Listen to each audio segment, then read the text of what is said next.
বাংলাদেশের বিরুদ্ধে জিতে শুরু করেছে ভারত। দুবাইয়ে সেই ম্যাচে 5 উইকেট নেন মোহাম্মদ শামি।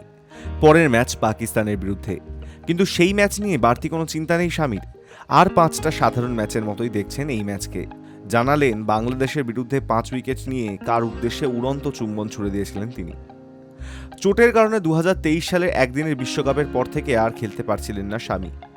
এই বছর ইংল্যান্ডের বিরুদ্ধে ভারতীয় দলে প্রত্যাবর্তন হয় তারপরেই জায়গা করে নেন চ্যাম্পিয়ন্স ট্রফির দলে।